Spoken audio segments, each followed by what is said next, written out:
आप सभी का स्वागत है आपके अपने YouTube चैनल जीएम स्टडी में। सबके माइंड में ये एक टेंशन है कि एग्ज़ाम पैटर्न चेंज होने को लेकर प्रस्ताव जैक बोर्ड ने जेसीईआरटी को भेज दिया है, जिस कारण से बहुत सारे स्टूडेंट के माइंड में YouTube ऐसे ऐसे थंबनेल डालकर स्टूडेंट को 2 महीने बचे हुए, केवल 2 महीने बचे हुए, और इन 2 महीने बचे हुए टाइम में स्टूडेंट ऐसे ऐसे थंबनेल डालते हैं जिससे स्टूडेंट का माइंड और टेंशन की ओर चला जाएगा।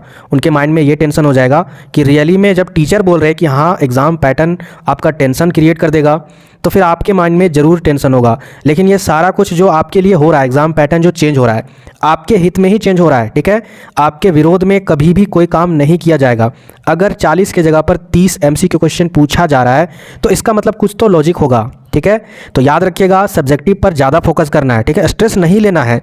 जो आपका 19 क्वेश्चन पूछा जाएगा उसमें से हो सकता है कि कुछ क्वेश्चन का मार्जिन बढ़ा दिया जाए, हो सकता है मार्क्स बढ़ा दिया जाए, ठीक है। या फिर हो सकता है जो 5 नंबर वाले क्वेश्चन 3 पूछे जाते थे वो आपका 4 से 5 पूछा जाएगा। तो खैर इस पर हम लोग डिस्कस करेंगे जब आपका एग्जाम पैटर्न में मोहर लग जाएगा तब।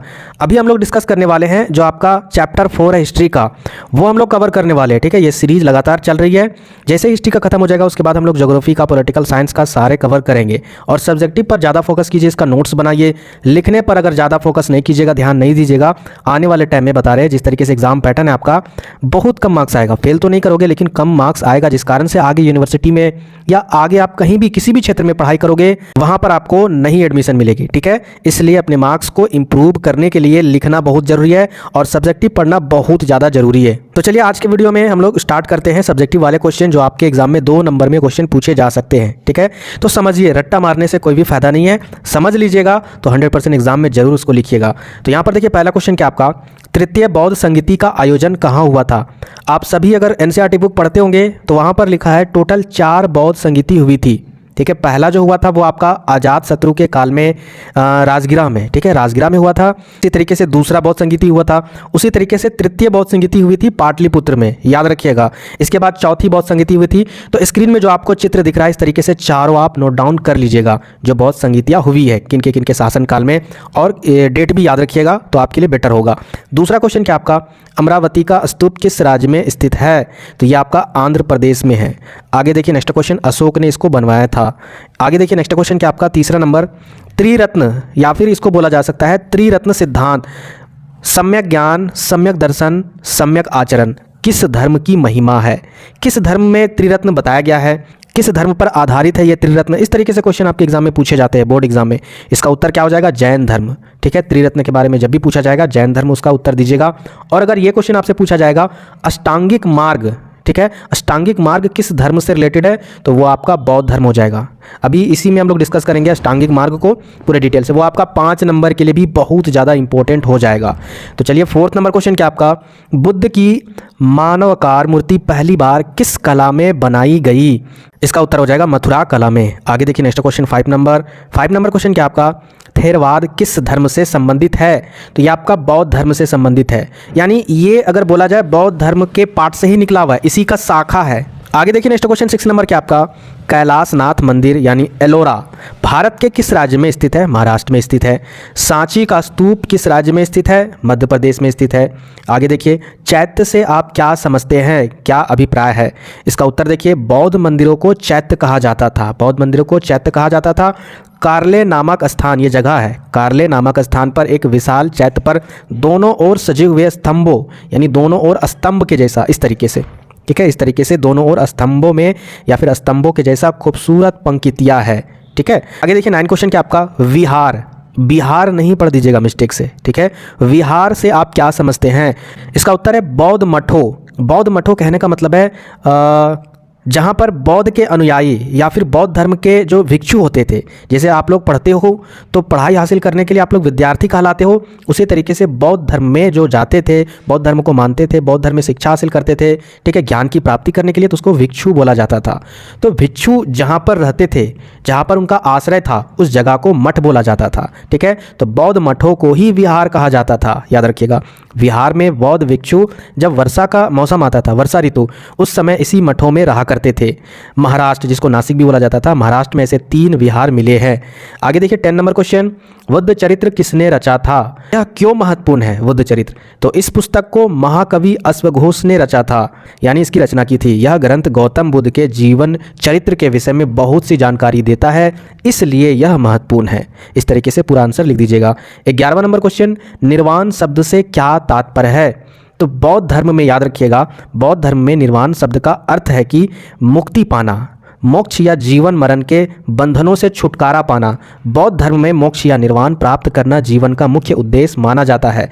जैसे कि बौद्ध धर्म का मानना था दुनिया में दुखों से लोग घिरे हुए हैं, ठीक है। सारे लोग, चाहे वो शादीशुदा लोग हो या फिर अमीर हो या गरीब हो, कोई भी व्यक्ति हो, छोटा बड़ा कोई भी हो, वह दुनियावी मोह माया या फिर दुखों में परिपूर्ण है, पूरे तरीके से दुख में विलीन है। तो उसकी मोक्ष की प्राप्ति करने के लिए या फिर मुक्ति पाने के लिए इसने कई मार्ग बताए, यानी बौद्ध धर्म में, और उस मार्ग पर चलकर दुनियावी दुख से मुक्त हो जाता है तो उसे मोक्ष की प्राप्ति हो जाती है, और इसी मोक्ष की प्राप्ति को ही निर्वाण कहा जाता था, ठीक है, यानी ज्ञान की प्राप्ति।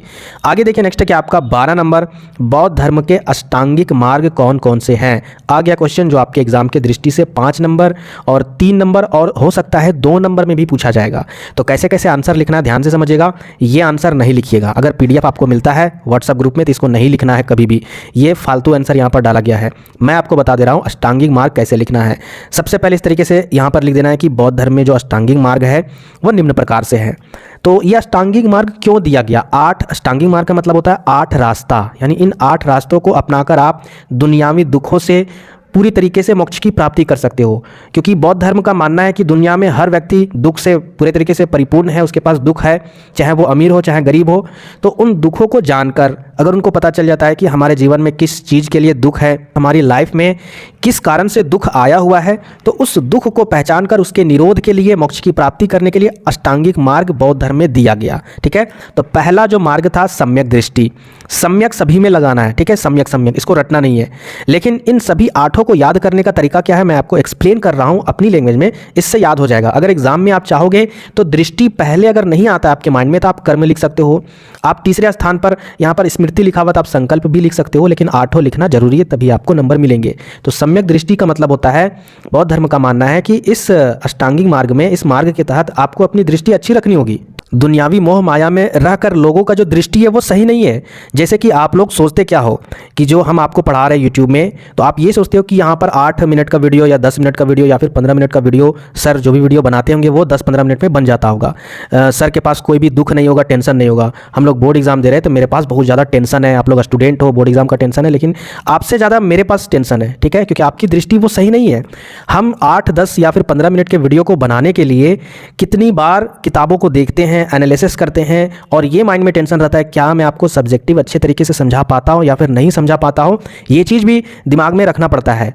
आपसे ज़्यादा हमारे माइंड में टेंशन होता है। तो यहाँ पर दृष्टि को लेकर बताया गया है कि सभी एक दूसरे को लेकर सोचते हैं कि वो अमीर है तो उसके पास दुख नहीं होगा, हम गरीब है तो हमारे पास बहुत सारा दुख होगा। तो सबसे पहले आपको दृष्टि सही रखनी होगी।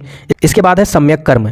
इसमें क्या है कि आपको कर्म अच्छे रखने होंगे। अगर आप कर्म अच्छे रखोगे तभी उस तरीके से आपको फल भी मिलेगा। अगर आप अभी एग्ज़ाम की तैयारी कर रहे हो, अगर आप अच्छे से तैयारी नहीं करते हो, रेगुलरली आप पढ़ाई नहीं करते हो, तो आपका फल भी वैसा मिलेगा, ठीक है। चौथे नंबर पर ये आपका सम्यक संकल्प है। सम्यक संकल्प का मतलब होता है, सम्यक संकल्प का मतलब है इसमें आपको संकल्प लेना होगा, आपको हिंसा नहीं करना है, यानी जीव जंतुओं को मारना नहीं है, किसी की बलि नहीं चढ़ानी है, ठीक है। तो इस तरीके से आपको संकल्प लेना होगा, झूठ नहीं बोलना है, इस तरीके से आपको संकल्प लेना होगा, वादा करना होगा। चौथा नंबर है आपका सम्यक स्मृति, यानी जो आपने संकल्प लिया, जो यहाँ पर आपने वादा किया, उसको निभाना भी है, ठीक है। जो भी ज्ञान आप हासिल कर रहे हो बौद्ध धर्म में आकर, उसको याद भी करना है उस ज्ञान को। तो वही है स्मृति। स्मृति का मतलब होता है याद रखना। आगे देखिए 5 नंबर सम्यक आजीवा। आगे देखिए 5 नंबर सम्यक आजीव। इसका मतलब होता है कि आपको जीना है एक सादा सुविचार, यानी सदाचार ज़िंदगी जीना है। आप लोग क्या करते हो, अभी इंस्टाग्राम में रील देखते हो या फिर कहीं भी आप मोबाइल में कुछ भी रील वगैरह देखते हो या मूवी वगैरह देखते हो, तो आप उस झूठे हीरो के चक्कर में या फिर जो भी वहाँ पर आपको दिखाया जाता है उसके चक्कर में आप उस तरीके से ढलना चाहते हो, यानी उसकी ज़िंदगी को आप लेना चाहते हो। लेकिन सच्चाई क्या है कि आपको सदाचार जीवन जीना चाहिए, तभी आप सही तरीके से आप ज्ञान हासिल कर सकते हो, ठीक है। ठीक है, तो वही चीज़ आपका सम्यक आजीवी। इसके बाद आगे देखिए सम्यक समाधि, ये लास्ट वाला होगा, ठीक है। इसके बाद हो जाएगा सम्यक वचन, यानी आपको अच्छा बोली बोलना चाहिए, ऐसा वचन नहीं बोलना चाहिए किसी को कड़वी लगे, किसी को तकलीफ हो, ठीक है। इसके बाद आता है आपका सम्यक व्यायाम। सम्यक व्यायाम में होता है कि आप व्यायाम करते रहिए, योगा करते रहिए, अपने शरीर को अच्छे तरीके से स्वस्थ रखना चाहिए, ठीक है। इसके बाद लास्ट आ जाता है सम्यक समाधि, यानी आपको समाधि में रहना है। समाधि कहने का मतलब है जो बौद्ध धर्म के आप लोग देखे होंगे महात्मा बुद्ध की प्रतिमा मूर्ति, तो वो एक आसन के तौर से बैठे हुए हैं, ठीक है, यानी समाधि उसी को बोला गया है। तो आपको समाधि भी करनी है, एकांत में बैठकर आपको समाधि भी करनी है। तो ये 8 मार्ग थे बौद्ध धर्म के। मैंने एक्सप्लेन इसलिए किया, वीडियो को लंबा इसलिए बनाया क्योंकि ये 5 नंबर के लिए भी बहुत ज़्यादा इंपॉर्टेंट है और 3 नंबर के लिए भी, और समझाना जरूरी है, तभी ना आप एग्जाम में लिख सकते हो, आ जाएगा तो एग्जाम में। पुनर्जन्म क्या है आप सभी को पता होगा पुनर्जन्म के बारे में, तो पुनर्जन्म अपनी लैंग्वेज में नहीं लिखना है। तो यहाँ पर जिस तरीके से जैन धर्म में बताया गया है पुनर्जन्म, बौद्ध धर्म नहीं, ठीक है, जैन धर्म में उसी तरीके से आपको लिखना है। जैसे महावीर कौन थे आप लोग जानते होंगे, जैन धर्म के 24वें तीर्थकर थे, ठीक है। तो महावीर ने पुनर्जन्म सिद्धांत को माना है। उनके अनुसार कर्म ही फल है, यानी जो इंसान कर्म जिस तरीके से करेगा उसको उस तरीके से फल मिलेगा। अगर वह इस जन्म में बहुत घटिया उसका अगर कर्म रहे, बहुत ही खराब अगर उसका कर्म रहे, तो अगले जन्म में उसका फल भी बहुत ही खराब होगा। जो चीज़ भी वो जन्म लेगा तो उस तरीके से अपने पिछले जन्म के कर्म के अनुसार, ठीक है। तो जन्म मृत्यु का कारण है, ये भी आप लिख सकते हो। आवागमन का सिद्धांत मनुष्य के कर्म पर आधारित है, ये ज़रूरी नहीं है, ठीक है। 14 नंबर, तीर्थकर का क्या अर्थ है। तो जैन धर्म में जो भी जैन धर्म के, जैसे कि आप अगर हिंदू धर्म की बात करें, ठीक है, सनातन धर्म की बात करें, विष्णु भगवान के कई अवतार थे, कृष्ण भगवान, इसके अलावा राम भगवान, ठीक है। तो उस तरीके से तीर्थकर को भी एक अवतार के रूप में माना जाता है, जो जैन धर्म के बारे में बताते हैं किस तरीके से जैन धर्म में हमें आना है, और जैन धर्म में जो भी नियम कानून है उस बारे में ये तीर्थकर ही बताते हैं सारा कुछ, ठीक है। तो उनमें से महावीर भी एक तीर्थकर थे, 24वें तीर्थकर। तो महावीर से पहले जैन धर्म में टोटल 23 धर्मगुरु, या फिर आप इसे धर्मगुरु भी बोल सकते हो, है ना। तो 23 धर्मगुरु हुए थे, उन्हें तीर्थकर के नाम से भी जाना जाता है, उन्हीं को ही तीर्थकर के नाम से ही जाना जाता है। महावीर जैन धर्म के 24वें तीर्थकर थे, सर्वाधिक प्रसिद्ध गुरु माने जाते हैं। और अगर पहले तीर्थकर की अगर बात करें तो ऋषभ देव थे, ठीक है। आगे देखते हैं नेक्स्ट क्वेश्चन 15 नंबर, जैन धर्म की 2 शाखाओं का नाम लिखे। जैन धर्म 2 भाग में बट चुका था, एक दिगंबर और दूसरा श्वेतांबर। अगर इसके बारे में थोड़ा सा आपको हिंट दूं तो श्वेतांबर जैन धर्म में क्या होता है, लोग नग्न अवस्था में रहते हैं ना, तो श्वेतांबर जो थे वो कपड़े पहनते थे, लेकिन श्वेत कपड़े पहनते थे, ठीक है, श्वेत कपड़े पहनते थे, और मुंह को जैसे भी मास्क लगाते हो ना उस तरीके से मुंह को ढकते थे, ताकि उसके मुंह में कोई भी जीव, कीड़े मकोड़े वगैरह जाकर मृत्यु ना हो जाए। हिंसा वह नहीं करना चाहते थे ना, किसी को मारना नहीं चाहते थे, इसलिए। और जो दिगंबर थे वह पूरे तरीके से नग्न अवस्था में रहते थे, महिलाएं नग्न अवस्था में नहीं रहती थी, ठीक है, पुरुष पूरे तरीके से नग्न अवस्था में रहती थी। इतना आप लोग डिफरेंस जान लीजिए। 16 नंबर क्वेश्चन क्या आपका, जैन धर्म में त्रिरत्न क्या है। तो जैन धर्म में अभी आपने देखा है क्वेश्चन में त्रिरत्न के बारे में बताया था, सम्यक श्रद्धा, सम्यक ज्ञान, सम्यक आचरण। आगे देखिए नेक्स्ट क्वेश्चन 17 नंबर, स्तूप शब्द का क्या अर्थ है। महात्मा बुद्ध जो गौतम बुद्ध थे उसकी अस्थियों पर अर्ध मतलब आधा गोलाकार रूप में बने भवनों को स्तूप कहते हैं, ठीक है। सांची और अमरावती के स्तूप विश्व भर में प्रसिद्ध है। सांची और अमरावती में जो स्तूप है वो महात्मा गौतम की अस्थियों पर जो अर्धगोलाकार के रूप में बना हुआ है वो दोनों बना हुआ है, ठीक है, विश्व में, पूरे विश्व में ये प्रसिद्ध है। 18 नंबर क्वेश्चन क्या आपका, महापरिनिर्वाण से क्या समझते हैं। देखिए निर्वाण का मतलब होता है मोक्ष की प्राप्ति, ज्ञान की प्राप्ति। निर्वाण आपको जिंदा रहकर भी आप ज्ञान की प्राप्ति कर सकते हो, लेकिन आप ज्ञान की प्राप्ति कर लिए, इसके बाद आप अपने शरीर से अपने आत्मा को आग कर दिए, निकाल दिए, उसी को महापरिनिर्वाण कहा जाता है। आखिरी क्षण में वो क्या किए थे, वह खुद ही अपनी मर्जी से अपने शरीर से अपने आत्मा को अलग कर दिए। अगर अभी आपसे कोई पूछे कि आप अपने शरीर से अपने आत्मा को अलग कर सकते हो, इसके लिए आपको फांसी लगाना होगा, जहर खाना होगा, वगैरह वगैरह एक्सीडेंटल वाला काम करना होगा, तभी आप मर सकते हो। उनमें से भी चांस है कि 1-2% आप बच सकते हो। लेकिन जो यहाँ पर बौद्ध धर्म के मानने वाले लोग थे, उनका यहाँ पर देखिए कितना ज्ञान प्राप्त हो जाता है कि वो अपने शरीर से आत्मा को भी अलग कर लेते थे, उसी को महापरिनिर्वाण कहा जाता था। बौद्ध धर्म के अनुसार निर्वाण इसी जन्म में प्राप्त किया जा सकता है, यानी निर्वाण तो आप ज्ञान की प्राप्ति, मोक्ष की प्राप्ति इसी जन्म में प्राप्त कर सकते हो जिंदा रहकर भी, लेकिन महापरिनिर्वाण मृत्यु के बाद ही संभव है, जो मैंने आपको एक्सप्लेन किया। 483 ईसा पूर्व में उत्तर प्रदेश के कुशीनगर में बुद्ध का देववसान हुआ। इसका मतलब उन्होंने अपने शरीर से आत्मा को त्याग कर दिया और इस घटना को महापरिनिर्वाण कहा जाता है। उम्मीद करते हैं जो भी क्वेश्चन मैंने आपको बताया, एक्सप्लेन किया, जरूर आपको समझ में आए होंगे। तो प्लीज़ वीडियो को लाइक कीजिएगा।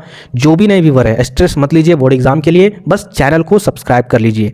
आपके दिमाग से सारा स्ट्रेस हम निकालेंगे। ठीक है, मिलते हैं फिर नेक्स्ट वीडियो में।